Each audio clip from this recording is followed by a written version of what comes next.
extending a helping hand by moving their feet. Runners ready to do their part to feed the hungry, told to stand by. The popular St. Malachi's church run put on hold because of the pandemic. But as News 5's Mike Brookbanks shows us, racers are still on the move to get meals to those in need. When uncertainty about where that next meal will come from hits, Here you go. Oh, the need is great. many head here to St. Malachi's Church on Cleveland's near west side. A lot of families depend on these meals to feed the children. Raquel Jones and her team We run only on donations.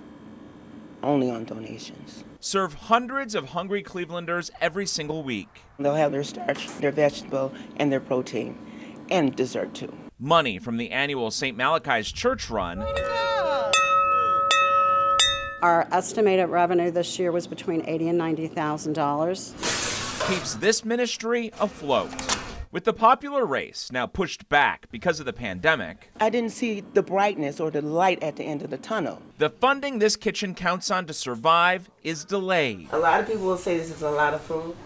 It's not a lot of food. I've seen my pantry emptied out several times. But you keep prayerful, Instead of being held around St. Patrick's Day, this year's run is now slated to take place in September, at the halfway mark to the Irish celebration. In 2021, we have not even opened registration because we're waiting to see if the city of Cleveland will give us a permit. Race director Sharon Lowe Chapman is optimistic. There's indications like the Cleveland Playhouse announced this week that they are going back to indoor theater in the fall. So we're hopeful, since ours is an outdoor event, that in September we will be able to get a permit and have our event. With race revenue postponed until later this year and much needed meals in jeopardy, St. Malachi's is now counting on the community to keep its kitchen pantry stocked. A food drive will be held here on Saturday. That would have been our race day. The Give What You Can food drive And I just start jumping up and down, I'm like, oh, yes.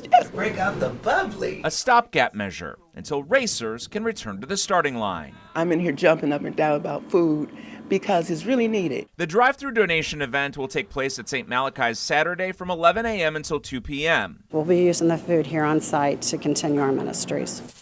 There are also 3 collection sites in the suburbs. They don't really know how big this gift is. We have those locations for you right now on our News 5 app. This is it's going to make me cry. It's really beautiful. Reporting in Cleveland, Mike Brookbank, News 5.